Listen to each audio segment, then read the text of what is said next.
As I said, the debate about the role of the shareholder's authority relative to the corporation in which he or she or they invest, goes back, certainly far back into the last century, but I think had a programmatic expression with Milton Friedman's piece in the New York Times Magazine in 1970. So Friedman published a piece called "The Social Responsibility of Business is to Increase Its Profits," in which he argued that the company owes, first and foremost, owes its profits to the shareholder. And so the shareholder becomes the primary audience for corporate performance.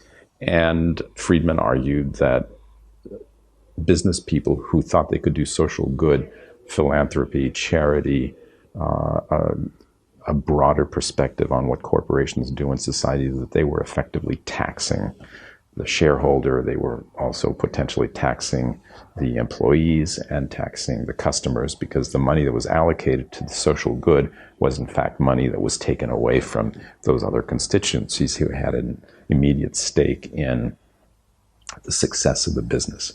I think he also argued that business people knew best how to produce a good or a service, and that they should just focus on what they did well. I mean, this is an argument for expertise, and I think it's perfectly reasonable. What happened not too long after Friedman's article, so in the 1970s, Michael Jensen and William Meckling picked up on what he had to say about shareholders and what shareholders wanted, and began to talk about the principal agent problem, which was what is the relationship between the principals, the shareholders in their view, and the agent, so the management of a given company, and to what extent was management too free to do what it saw as appropriate with the return of the shareholders' investment through the company, and whether, in fact, the shareholders shouldn't have greater authority to control what management did.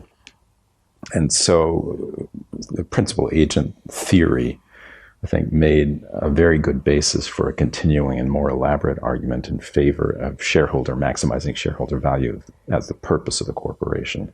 And only recently have voices in response argued convincingly that is in fact not necessarily the purpose of the corporation. That corporations have the freedom to exercise a wide variety of commitments, and obviously if they want to survive, they need to make a profit. But beyond that, social good, however you might choose to define it, seems legitimately to be potentially part of what corporations and what the people in corporations, so management, the board oversight, do.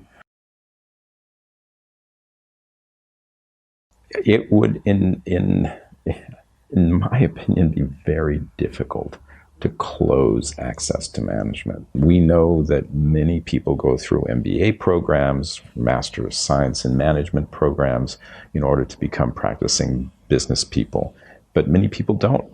And that any number of entrepreneurs, and this is sort of the legend of the entrepreneur, right, don't go to school, or go to school to some extent, so this is Bill Gates, it's Mark Zuckerberg, right, who don't even finish their undergraduate education, right, that they nevertheless become major players in the business arena.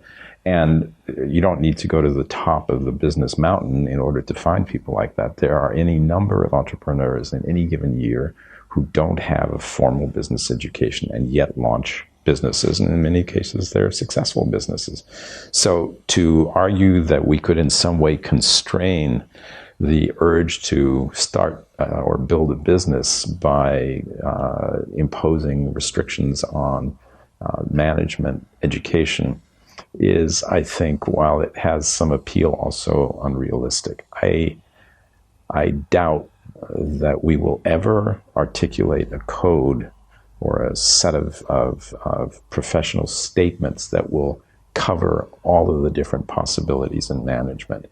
That said, I also think that we are moving towards what you refer to as professionalizing management in a number of different ways. And so within the business school context, the UN Global Compact, which was an initiative for ethical leadership in business, right, also then produced the principles of responsible management education, now 10 years old, that applies to the kind of work, the education that business schools do with their MBAs. And I think you could reasonably argue that to the extent that a business school applies those principles in its curriculum, it delivers on the appeal of professionalization.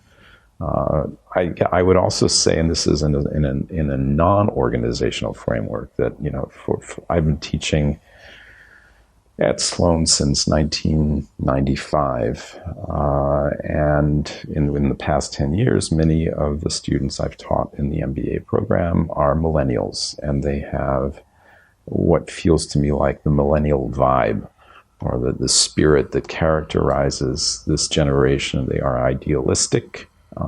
They have very specific ideas about the way the world should work. They are numerous, so their opinion actually does matter. And my sense is that simply by virtue of the admission of students of this generation, we are moving towards a more professional stance on what it means to manage an organization. And I find that very reassuring. It's also true, so in addition to something like the principles of responsible management education, that there are other nonprofit organizations that move in the same direction. So I think of something like the Aspen Institute Business and Society program, which has something called the Aspen Principles, and that focuses on what they call long-term capital.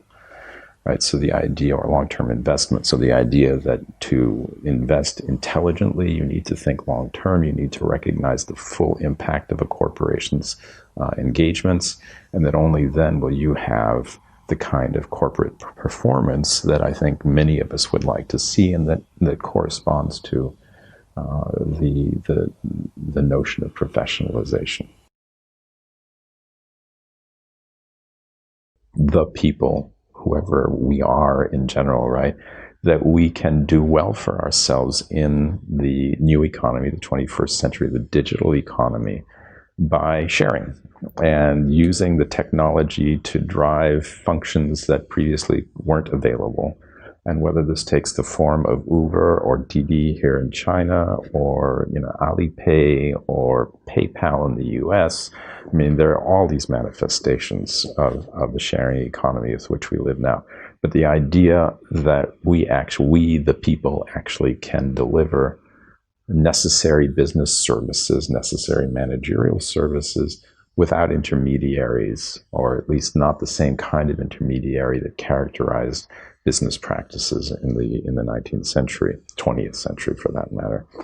And if that's true, then you have side by side two phenomena that at least potentially come into conflict. Professionalization is all about expertise and about some people who can provide services, for that matter, goods that no one else can.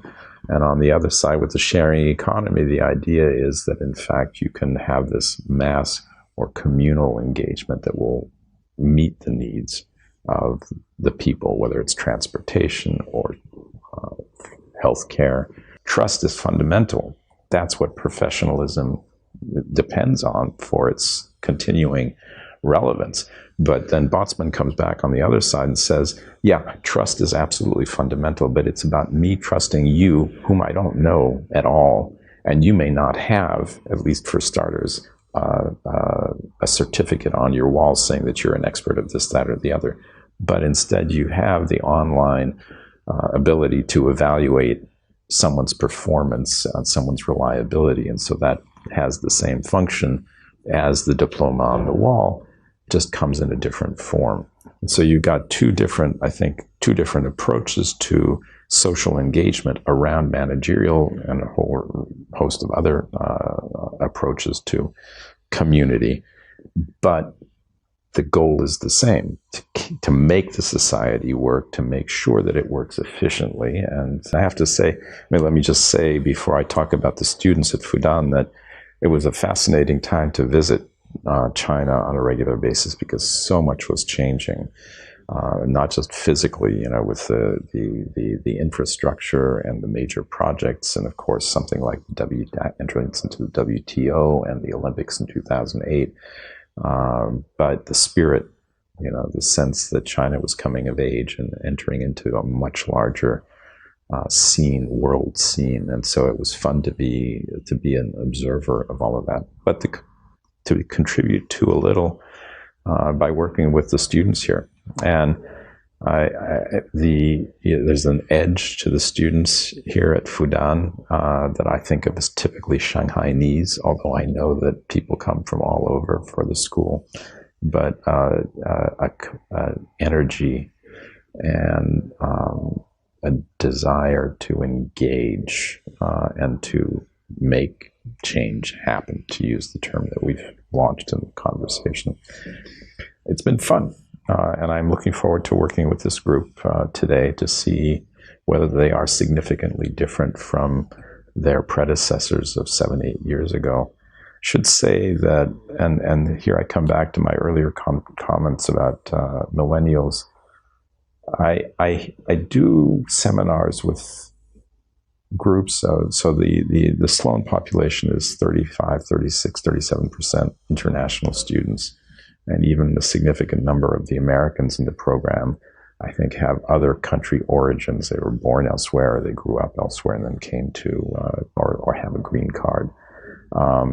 So it's a very diverse population. But working with them and then working with groups, I do a leadership and ethics module with students in a capstone program involving 2 Portuguese universities. And across the board, so the American program, the Portuguese program, the Chinese program, when I ask what students hope for in the way of leadership today, they're pretty unanimous.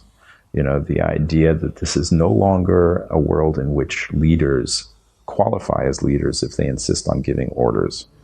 It is no longer leadership if you demand, if you argue, if you push, if you berate.